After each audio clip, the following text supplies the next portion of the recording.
हाय दोस्तों, कैसे हैं आप लोग दोस्तों। मुझे उम्मीद है आप सब ठीक होंगे। दोस्तों आपका स्वागत है मेरे चैनल एवरीथिंग इज़ हेयर पर। तो आज हम क्या पढ़ने वाले हैं दोस्तों। आज हम पढ़ेंगे भारतीय संविधान के अनुसूचियों के बारे में।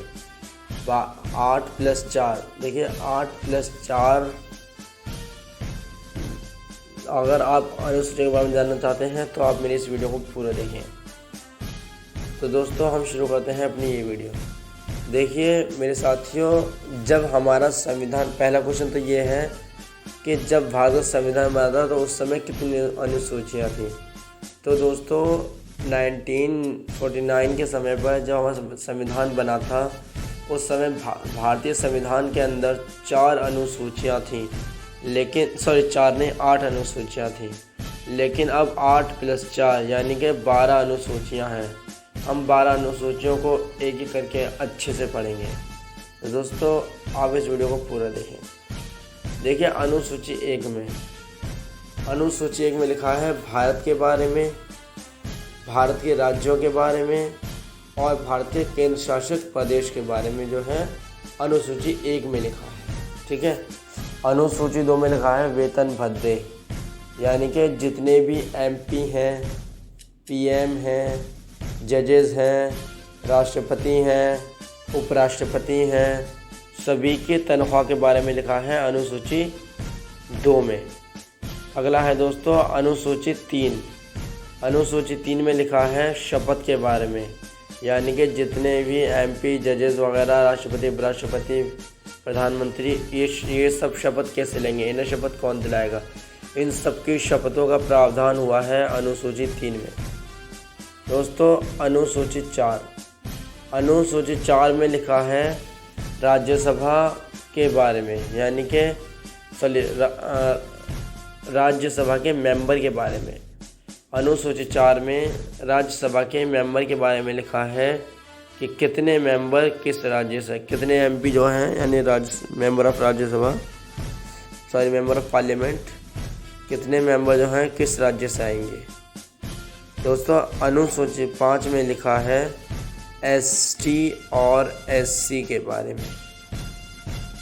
दोस्तों अगर आप नहीं जानते हैं ST और SC के बारे में तो मैं आपको बता रहा हूं कि ST और SC किन्हें कहते हैं।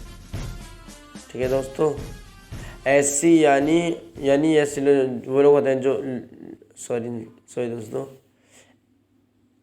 फ्रेंड्स, SC वो लोग होते हैं जो गाँव में रहते हैं। ठीक है, जो लोग गांव में रहते हैं, मतलब जिनका खाना पीना बिल्कुल गांव जैसा हो, वो जो है हमारे वो जो हैं SC कहलाते हैं। ठीक है, यानी कि वो जो लोग गांव में रह रहे हैं शुरू से ही, काफ़ी टाइम से वो गांव में रह रहे हैं, उनका खाना पीना पहनना ओढ़ना जो है सब गांव की तरह है, तो ये लोग जो है ना ये SC कहलाते हैं, यानी कि ये SC में आते हैं। ठीक है, और ST जो लोग शुरू से जंगल में रह रहे हैं। तो दोस्तों जो लोग शुरू से जंगल में रह रहे हैं वो लोग कहलाते, मतलब जिनका खाना पीना पहनना ओढ़ना जंगल वालों की तरह है, तो वो लोग कहलाते हैं हमारे ST। तो दोस्तों आई होप कि आप समझ गए होंगे ST और SC किसे कहते हैं। ST और SC का प्रावधान जो है वो अनुसूची 5 में है। अनुसूची 6 में सिर्फ ST का प्रावधान है, यानी कि ST के बारे में लिखा है सिर्फ अनुसूची 6 में। ये दोस्तों इसमें कुछ राज्यों का नाम भी आया है। मैं आपको उन राज्यों का नाम बता दूं। देखिए पहला है असम, फिर मेघालय, फिर मिज़ोरम, लास्ट है त्रिपुरा। दोस्तों ये जो राज्य हैं ये ST में आते हैं, यानी अनुसूची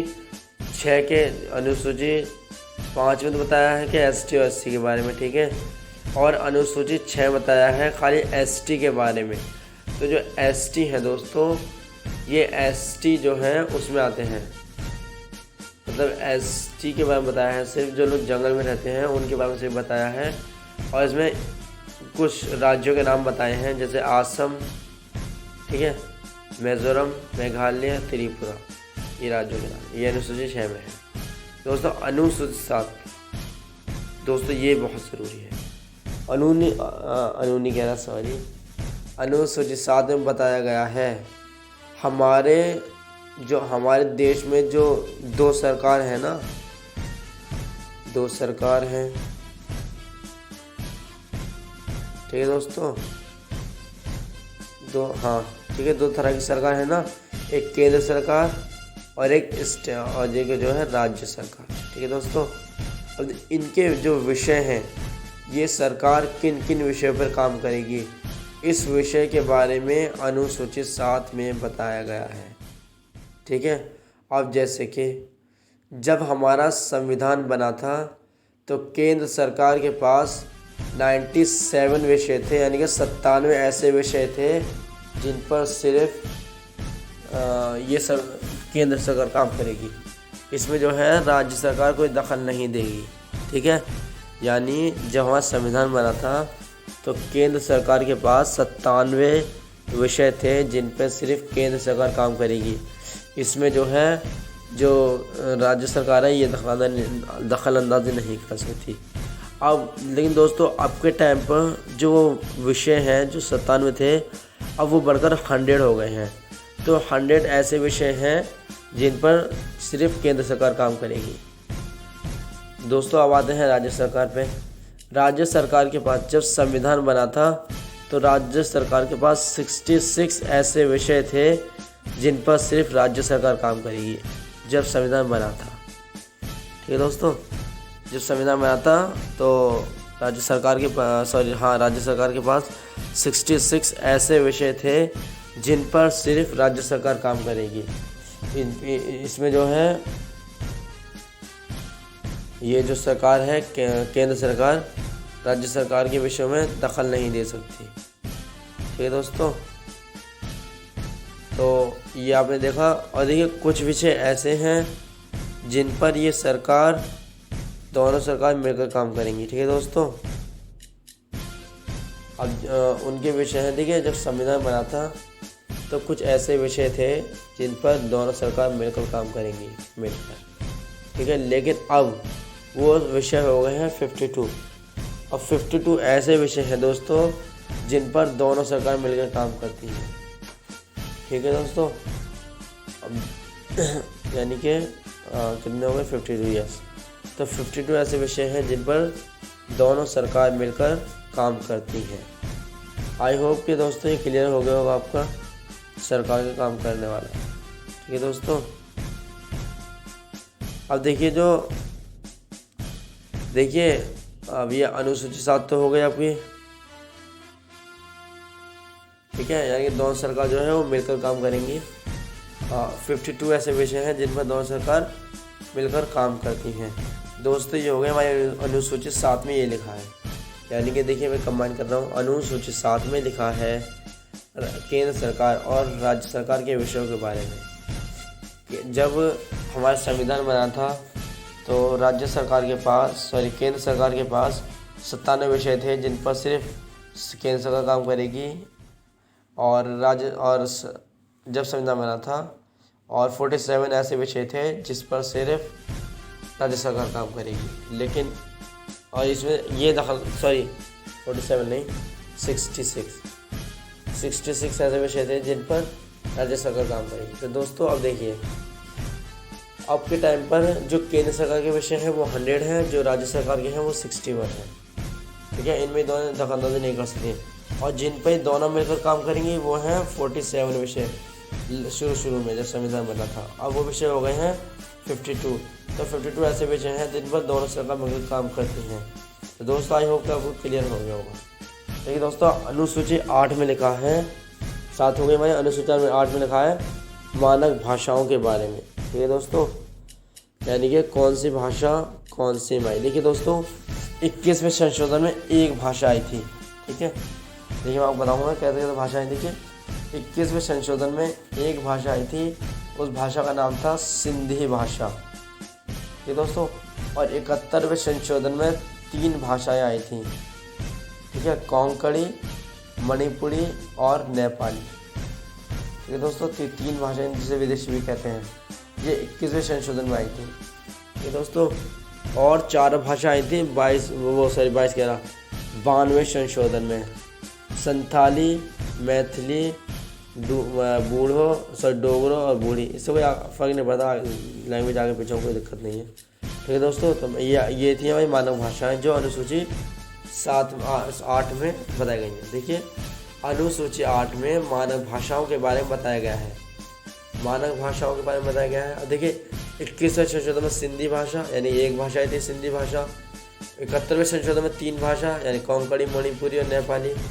और 12वें संशोधन में 4 भाषा संथाली, मैथिली, बूढ़ो और डोगरी। ठीक है दोस्तों, ये आई थी, ये हमारी मानव भाषाएं हैं। ठीक है दोस्तों, ये हमारी अनुसूची लिखा है 8 में। देखिए अनुसूची 9 में क्या लिखा है। देखिए अनुसूची जो 9 है उसमें बताया गया है भूमि संबंधी सुधार के बारे में। ठीक है, यानी कि भूमि संबंधी सुधार। अब देखिए भूमि संबंधी सुधार कब किए गए थे, ये किए गए थे 1951 में पहली बार किए गए थे। ठीक है दोस्तों, तो यानी अनुसूची 9 में भूमि संबंधी सुधार के बारे में बताया गया है। अनुसूची 10 में दोस्तों, अनुसूची 10 में बताया गया है दल बदल के बारे में, यानी कि जो दल होते हैं ना दल, उन दल बदल के बारे में अनुसूची 10 में बताया गया है। देखिए अगर इंसान ज़्यादा दल बदल करता है तो उस पर जो कानून है वो रोक भी लगाता है। ठीक है, तो ये हो गए भाई दोस्तों 10 अनुसूचियाँ। ठीक है, अब देखिए अनुसूची 11। अनुसूची 11 बताती है हमें, देखिए ये भी बहुत ज़रूरी है, पंचायती राज सिस्टम के बारे में। देखिए दोस्तों, एक तो होती है गांव की सभा यानी कि जो गांव पंचायत होती है, और एक होती है शहर की पंचायत। ठीक है, तो देखिए इन्हें भी विषय दिए गए हैं। जो गांव की पंचायत है उसे 29 विषय दिए गए हैं, और जो पंचायती राज सिस्टम है शहर वाला उसे दिए गए हैं कितने विषय, 18 विषय। ठीक है दोस्तों, अब देखिए गांव की जो पंचायत है उसे 29 विषय दिए गए हैं, कैसे जैसे सड़क बनवाना, पानी की देखभाल करना, जो भी वहाँ पे गांव का सिस्टम ख़राब है उसे सही करना। ठीक है, ये होते हैं हमारे इसके गांव पंचायत के। और जो 18 विषय हैं इनके शहर पंचायत के दोस्तों, इसके जो है ना इसके काम होते हैं जैसे शहर की लाइट देखना, पानी देखना, बिजली देखना। ठीक है दोस्तों, ये सब बताया गया है हमारे इसमें अनुसूची 11 में। ठीक है दोस्तों, और इसमें आप देखिए अगर आपको उसका पंचायत का सदस्य बनना है तो मैक्सिमम आपकी उम्र 18 तो होनी चाहिए। ठीक है दोस्तों, 18 साल आपकी उम्र होनी चाहिए पंचायत सिस्टम का सदस्य बनने के लिए। तो दोस्तों अनुसूची 11 बता दिया मैंने आपको पंचायती राज सिस्टम के बारे में। देखिए अनुसूची 12 में बताया है जो होता है ना नगर निगम के बारे में बताया गया है। अनुसूची 12 में नगर निगम के बारे में, यानी कि राज्य के बारे में बताया गया है, राज्यों के बारे में बताया गया है। इसमें राज्यों के बारे में बताया गया है कुछ अनुसूची 12 में। आई थिंक दोस्तों नगर निगम नहीं है, मैंने पढ़ा था दोस्तों नगर निगम नहीं था। मेरी समझ से नगर निगम जो है ना वो अनुसूची 11 में आ गया है, इसलिए अनुसूची 12 में राज्यों के बारे में है या फिर नगर निगम के बारे में है। तो दोस्तों मैंने पढ़ा था ना तो उसमें नगर निगम के बारे में भी आ रहा था और राज्यों के बारे में भी आ रहा था। तो मेरी समझ से दोस्तों राज्यों के बारे में, नगर निगम जो होता है वो इसी में आ जाता है पंचायत सिस्टम के अंदर। ठीक है दोस्तों, तो ये थी भाई अनुसूची वीडियो दोस्तों। मुझे उम्मीद है ये आपको वीडियो को पसंद आई हो। कोई डाउट है तो आप मुझसे मेरे कमेंट बॉक्स में लिख सकते हैं, मैं वीडियो दोबारा बना दूंगा। ओके दोस्तों, मिलते हैं फिर किसी नई वीडियो में नए टॉपिक के साथ। ख्याल रखिए, पढ़ते रहिए। Bye bye.